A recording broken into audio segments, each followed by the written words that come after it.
Hey guys, welcome back to the Exotic Car DIY shop. So today I have my daily driver in here because it's leaving puddles all over the floor. So we're going to be doing a water pump. Now this is a 2011 with a Hemi, and unfortunately this is kind of a common issue on all the Hemis. They need periodic water pumps. So if you take it to the dealer, you're looking at spending a couple hundred or even $1,000 frequently on this. Luckily to DIY it is a much cheaper option.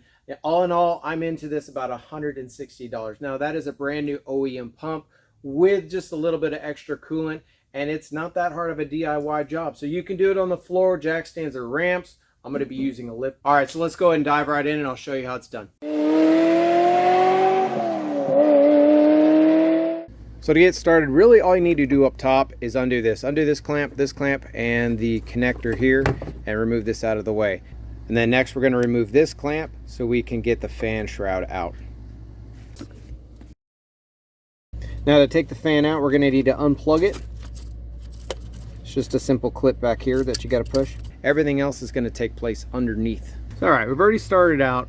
I've drained the radiator, just the peacock here, undo it, it drains out. Undo the cap if you want it to come out faster. Undone both of the snaps here.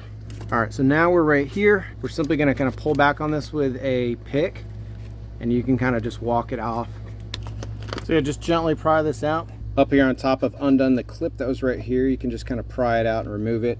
And then you'll see that there are two screws here. One, two, they're both 1/4 inch. We got to remove those. Now gently kind of pry this up. Just like on the bottom, there's little snaps here and there that you got to pop it by. I also went ahead and removed this P-clip, just kind of scoot them out of the way. That gives you plenty of room to get the fan out. So now what I did is there's 4 little hooks. I kind of had to pry this one and then just popped it free. You do have to kind of move it out from the radiator, and again just kind of give it a little tap and it goes up.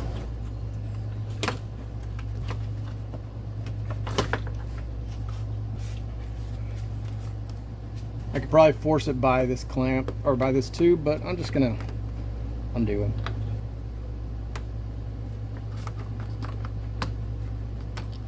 Radiator's already drained.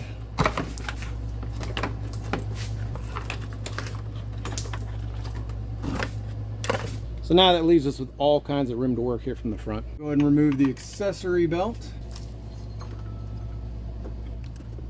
Now we can see our water pump up here. So we're going to go ahead and undo this clamp. I know it's got to come off. I actually do have a tool for this. I just never use it. I used to use pliers. Pull the hose off. Might have to twist it free.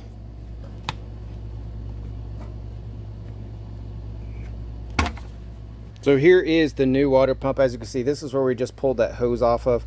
We've got, I don't know if that's a bolt, likely a bolt. So 1, 2, 3, 4, 5, 6, 7, 8, 9, 10, 11 bolts to do, and 2 pulleys, and then the thermostat and a sensor. So let's get started. Start by popping off the thermostat.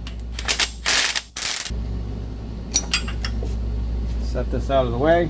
I always like to just put bolts back. That way you don't confuse anything. So now the pulleys are actually going to be much easier to do when it's mounted here, just because it's not going to be wiggling around on a table. So come around, start with the idler. Now with the fan remove, you do need to be careful you don't hit the radiator and bend it because it's unprotected. If it's really close, I've put pieces of cardboard over them, but I think there's plenty of room here that we're not at risk for doing any of that. Now we'll go ahead and move on to the tensioner. 16 millimeter. Now remove the clip for, I guess, the coolant temperature sensor. That's what I'm guessing here. Push that back, and the button. Now 10 millimeter for this, I believe this is the line that goes to your heater.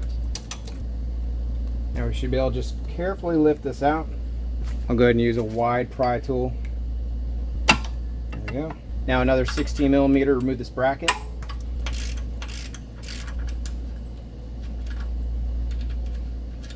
Just a little compressor to make sure we have a clean area when we pop open some engine stuff. Now we're just around to the 11 case bolts. We'll see what we can do with power tools. Kind of got a feel for the ones on the bottom. I'm going to leave this top one in place and go and remove all the other ones just in case it doesn't fall out. So we just found out that they are very different sizes, so we need to make sure that we know exactly where these go. Put this here, do a quick tracing here. Okay, so now over here I've recorded where all they go, just poked them in the foam here so they can't go anywhere. It's kind of odd. There's like big, small, big, small, big, small. So now we can come back over here and actually remove the pump. Now you can hit it with a hammer. I don't recommend that. You can try to jam in here and scratch it up and have a leak forever, or you can find a spot like that. I think it's actually meant to come off, and kind of put a screwdriver in there and then pry. And this will be a safe place to pry because you're prying in this little notch here where there's no sealing area. So I'm going to pry it in that. Port it so you don't throw it on the ground. And then, boop, there we go.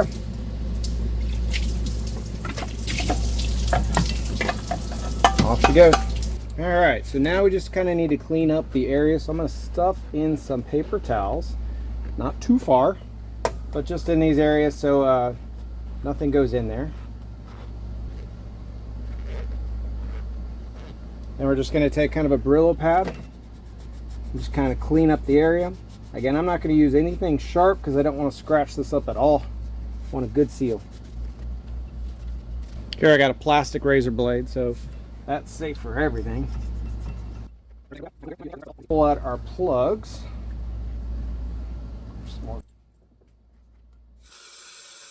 Now I'm going to just take some 91 isopropyl just to make sure there's no hidden oils or anything on that. Now we'll go ahead and take our new water pump, verify that the seal is very clean. I'm going to install it dry, and then that's fully seated everywhere in there. And then I got just the one stud that holds it in here.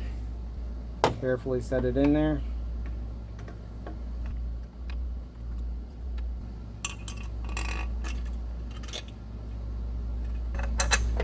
Now we can go ahead and just start threading our bolts. I'm going to put this on level 1 just so it's in like a very, very loose. Now with our new water pump on, we can go ahead and just torque all these bolts to spec. It doesn't really have a pattern, but I'm just going to alternate just because.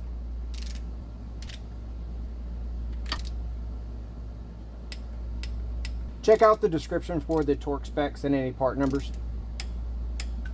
Now installation is just going to be reverse of how we took everything off, and just go through and double check everything and you should be good to go. So now we've got both of the idler pulley and the tensioner pulley back installed. We can put our belt back in.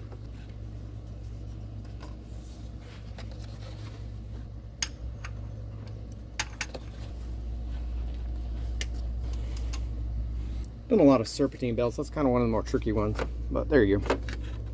It's on. Figured it'd be pretty fitting to get a new thermostat with our new water pump, especially because the old gasket was pretty torn up.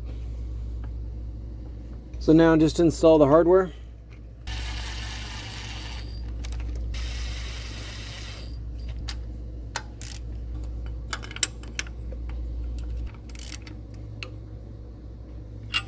Reinstall the clamp.